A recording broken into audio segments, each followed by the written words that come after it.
അമേരിക്കയിലെത്തിയ പാക് സൈനിക മേധാവി അസിം മുനീറിനെ കൂവി വിളിച്ച് അമേരിക്കയിലെ പാക് പൗരന്മാർ. പാക് ഭീകരരെ കൊലയ്ക്ക് കൊടുത്തത് അസിം മുനീറാണെന്നും ഭീരുവായ ഇയാൾ ലോകത്തിന് തന്നെ നാണക്കേടാണെന്നും ജനങ്ങൾ പ്രതിഷേധത്തിനിടെ ആരോപിച്ചു.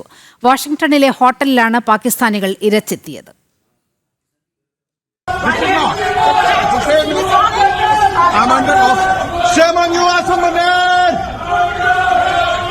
Shame on you, Asim Munir! Shame on you! Civilian supremacy in Pakistan! Shame on you, Asim Munir!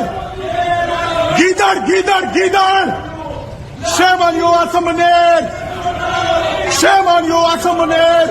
അമേരിക്കയിൽ വരെ വലിയ നാണക്കേടാണ് അസീം മുനീറിന് നേരിടേണ്ടി വന്നത്. ഓപ്പറേഷൻ സിന്ദൂറിലൂടെ പാകിസ്ഥാന് നൽകിയ മറുപടി വളരെ വലുതായിരുന്നു. പാകിസ്ഥാന്റെ നാവായി മാറിയ ഭീകരരെ കൊലയ്ക്ക് കൊടുക്കുകയാണ് അസീം മുനീർ ചെയ്തതെന്ന് പാകിസ്ഥാനികൾ പറഞ്ഞു. അമേരിക്കൻ സന്ദർശനത്തിനെത്തിയ അസീം മുനീർ തങ്ങിയ ഹോട്ടലിന് മുന്നിലാണ് പ്രതിഷേധക്കാർ തടിച്ചുകൂടിയത്. ഏകാധിപതികളുടെ കരങ്ങളിലാണ് പാകിസ്ഥാനെന്നും അവർ ആരോപിച്ചു. കൊലയാളിയായ അസീം മുനീർ എന്നെഴുതിയ പോസ്റ്ററുകളും പ്രതിഷേധക്കാരുടെ പക്കലുണ്ടായിരുന്നു. ഹോട്ടലിലെ സുരക്ഷാ ജീവനക്കാരുമായും പ്രതിഷേധക്കാർ വാക്കേറ്റമുണ്ടാക്കി.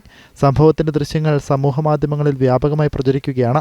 സോഷ്യൽ മീഡിയയിലും അസീം മുനീറിനെതിരെ വിമർശനം നേരിടുകയാണ്. സ്വന്തം രാജ്യത്തെ ജനങ്ങൾ തന്നെ തിരിഞ്ഞുകൊത്തുന്നതോടെ പാക് ഭരണകൂടവും പ്രതിസന്ധിയിലാവുകയാണ്. ഇന്റർനാഷണൽ ഡെസ്ക്, ജനം.